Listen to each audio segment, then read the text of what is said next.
Okay, you want to introduce yourselves?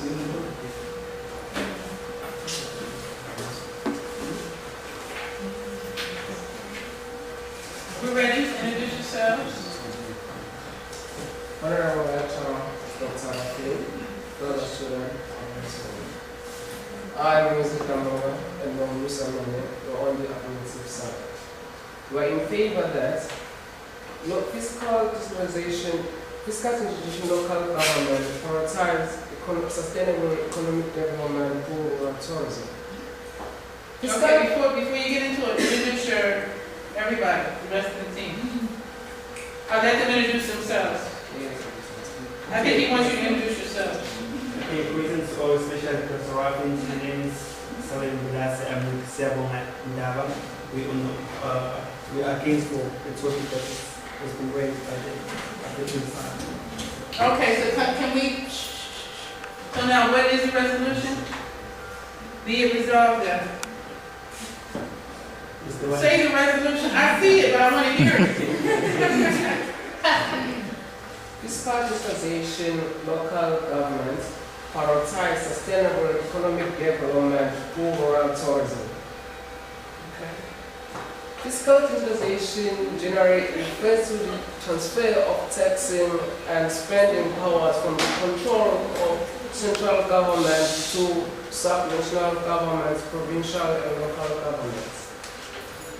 Local governments have the considerable power to mobilize resources due to poor economic conditions at municipal level.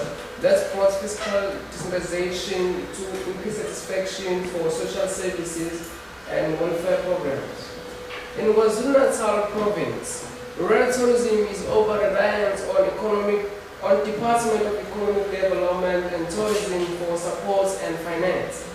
Over the past years, rural tourism has failed to reach its potential in serving the people. Consequently, this has gone on to employment reduction, declining income levels, and to household and rising socio-economic problems like poverty, poor education system, and squatter camp. Scholars have proved that dominant rural tourism can reverse this phenomenon through fiscal decentralization. Defining an efficient fiscal decentralization structure is a complex process because optimal development areas may be very different in local development and may in few or may correspond exactly to boundaries of existing political jurisdiction. The welfare came from establishing new level of government with efficient boundaries for providing a particular level of local development must be weighed against the institution involved in having a large number of jurisdictions. It is often more practical to pursue alternative policies such as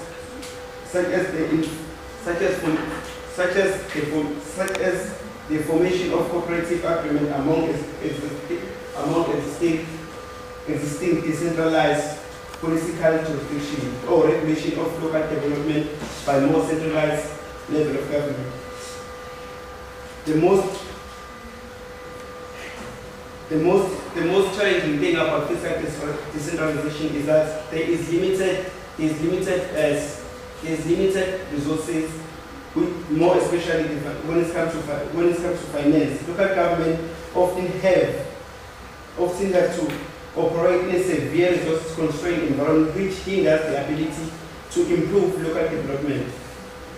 This may be because central government itself is faced with a constraint of finance, or it may be that local government is kept purposely under-resourced as a political strategy to enable a center of retained control. The most important consideration is that local government in developing countries has minor role in achieving local development compared to developing nations. Moreover, the local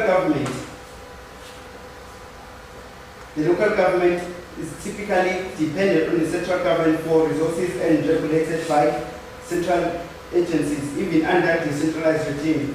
The impact of their fiscal behavior is therefore extremely limited. The ability of decentralization reform to result in a significant improvement in local development is limited administrative capacity at the local level, more especially in rural areas. Administrative performance under a decentralized system of government is poor. This can be a problem of literacy. For example, in Ethiopia, where does the community lack enough people who can read and write for local government to function adequately? Financial literacy is for a bigger problem, more especially in the countries such as Uganda, where too few people at the local level had an ability to write and to manage finance and maintain proper accounting procedures, resulting in fiscal transfer that were lower than before decentralization. The weakness performance of decentralization are as follows: inadequate devolution of power, inadequate qualified staff, political interference, corruption, abuse of power, lastly but not least, lack of downward accountability. Fiscal decentralization has been believed to bring both direct and indirect benefits for sustainable development.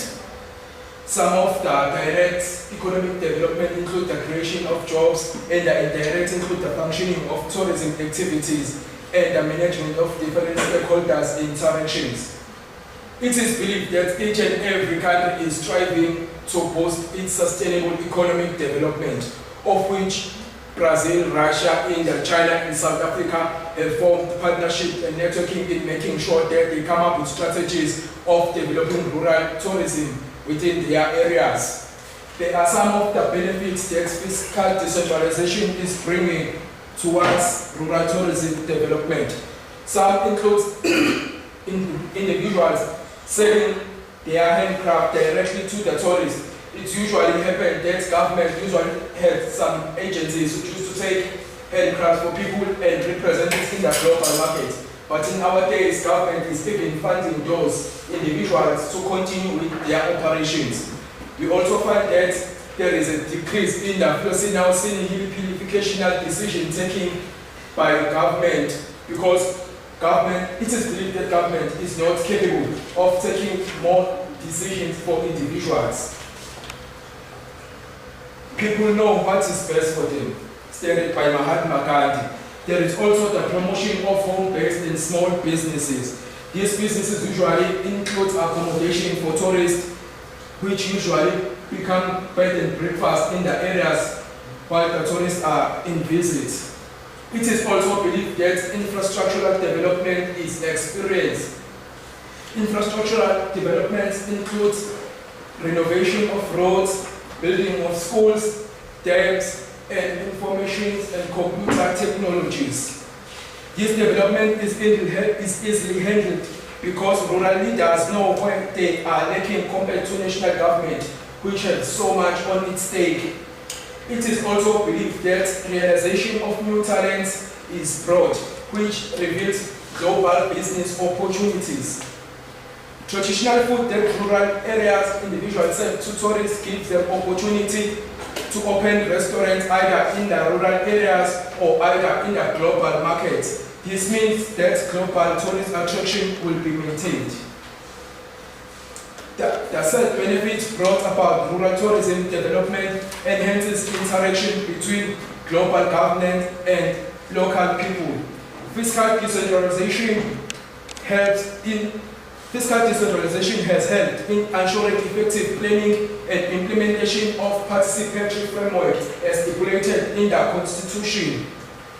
Skills Development Act number 97 of 1998 promotes that skills of the individuals need to be frequently developed. Rural tourism development accompanied by legal framework enhances effective networking and partnership level of stakeholders found locally and globally. I believe this International Monetary Fund finds it easy to fund some of the rural tourism development projects if they know there is a legislative framework, because they believe accountability and transparency will be there in their implementation. Exposure of culture and tradition is part of tourism activities.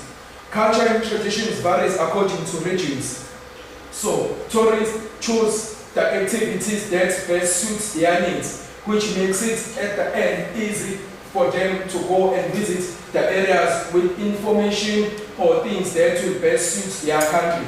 This is what mostly brings networking and partnership that matches between local and global region.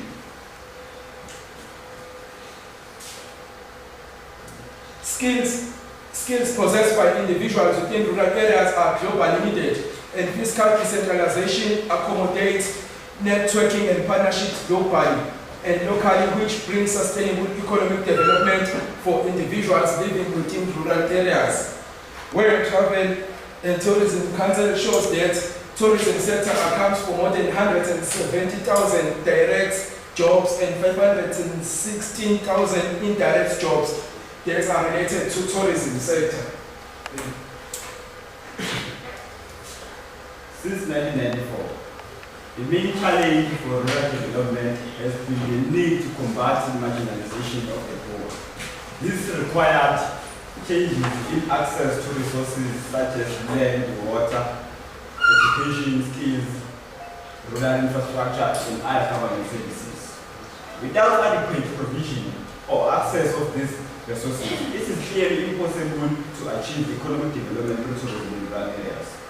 Yes, access to basic services has increased, although at a slower pace than in urban areas, where tourism is usually located and successful. In addition to that, rural areas are characterized by greater poverty and inequality than urban areas. With many households trapped in a vicious cycle of poverty. So, how can we expect decentralization to alleviate inequality from local government we have, which is characterized by poor institutional structure and high rate of corruption? And this clearly indicates that if we give our local government more power than they have, it is exactly the same as committing suicide. Based on these problems I have mentioned. The World Development Report stated that 3 out of 4 poor people in developing countries live in rural areas, majority of whom depend on agriculture for their livelihood, direct or indirect. By implication, a more dynamic and inclusive agricultural development could dramatically reduce rural poverty and assist in reaching Millennium Development Goals, which emphasize on eliminating poverty and harm. For example, notably, China's rapid growth in agriculture have been likely responsible for the decline in rural poverty from 53% in 1981 to 8% in 2009.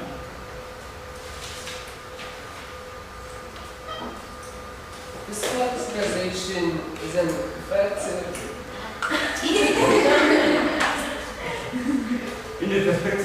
in more perspective of decentralization, or of fiscal decentralization. For fiscal programs, we localize benefits such as provision of local public goods. Centralization creates opportunities for rent seeking, which increases the size of government. And rent seeking is an attempt to obtain economic rent, for example, the portion of income paid to a factor of production in excess of that which is needed to keep it employed in its current use, by manipulating the social or political environment in which economic activities occur. Rather than creating new wealth like relying on tourism to bring development in rural areas. Fiscal decentralization is an effective approach in controlling the distribution of funds to various organs or municipal council within the network that single control the central government. Effective governance on fiscal decentralization enables the UB municipality to generate income through property tax, rentals, or licensing. It creates a